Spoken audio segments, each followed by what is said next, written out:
Welcome back to Halftime Report on CNBC TV 18. Well, for now, the market is picking up a little bit of pace, but the headline index has not moved much, to be honest, through the course of the day.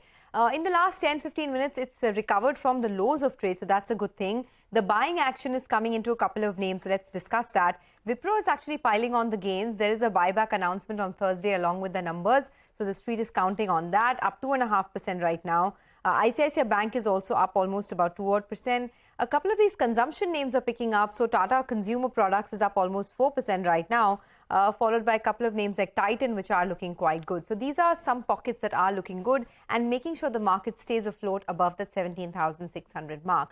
On the downside, it is largely pharma. So Dr. Reddy's, Sun Pharma, Cipla are all your biggest losers, followed by autos. You have Eicher Motors, Maruti, M&M. That are all your big losers in trade. But let's go across and talk to our commodities editor, Manisha Gupta, about all the traction that we're seeing in the commodity markets. Manisha, over to you.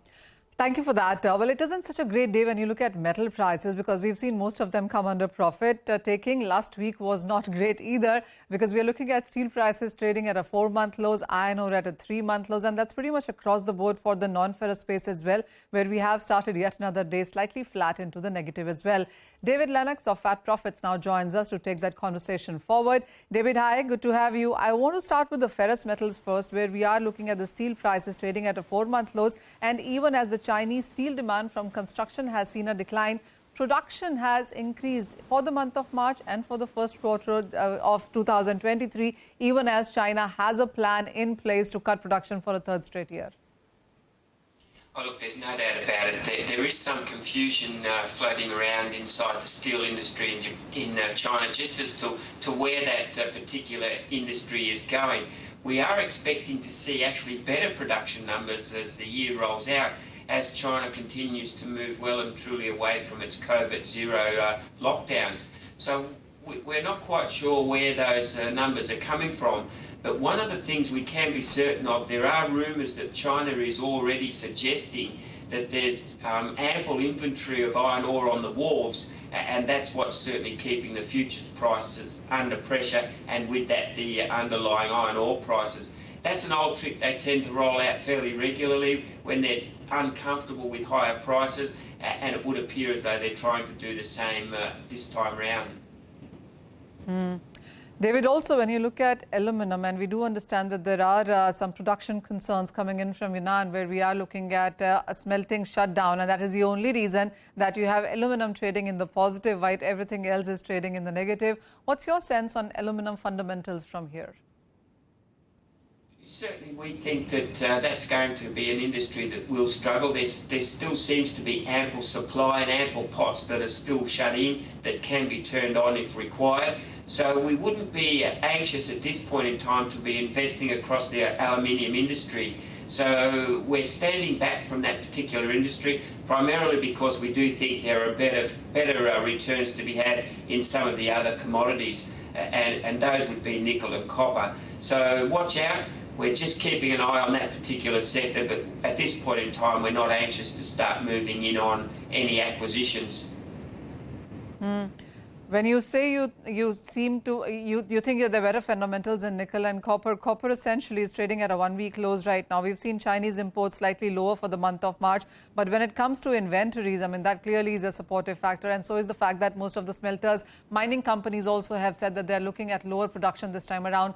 How much further of a copper increase are you anticipating? Well, look, we're certainly thinking that the copper markets are going to do quite well. If you have a look at what we're seeing, you've already mentioned the fact that inventory levels are at critically low levels, and that's going to, we believe, continue. And you've got to remember, we are now well and truly through what had been a difficult period for production, and yet inventories have remained quite low. That would suggest to us that there is a significant supply gap in terms of supply versus demand, and that's being met by drawdowns from inventory. Overall, we expect that to continue. The only headwind we see for copper going forward is unfortunate for the rest of the broader metals complex is the US dollar.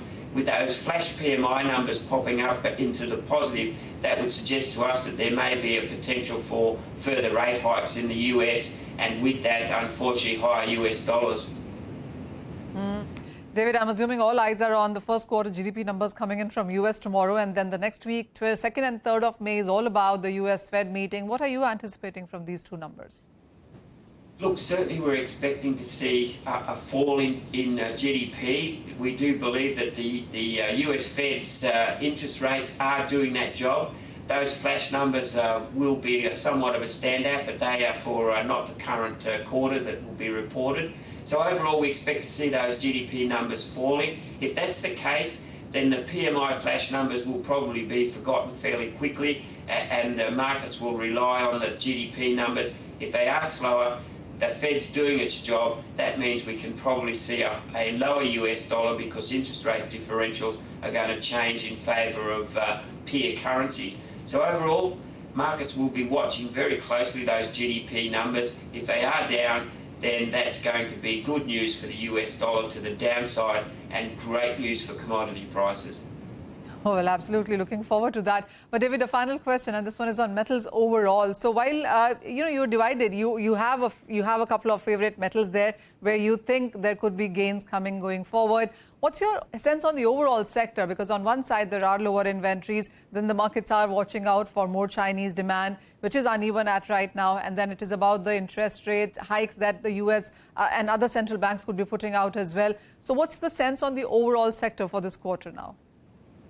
Look, one would have to suspect that we'll all be watching very closely US numbers that are going to drive the US dollar. And if we see those numbers coming in softer, that does mean that the Fed, as I've said, has done its job, and we will probably see interest rate differentials closing rather than widening in favour of the US. If that's the case, that's going to be very good for the US dollar in terms of it will go down. That's the trend we're looking for.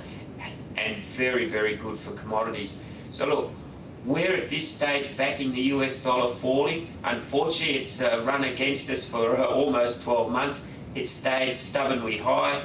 Still, the dollar index is still above 100. We need to really see that index crack below 100, and then commodity prices have got probably fair sailing for the rest of this year. But unfortunately, we haven't seen that US dollar index break below 100 yet. All right, David and Manisha, thanks a lot as always for stopping by and speaking to CNBC TV 18 and giving us our daily dose of commodity updates.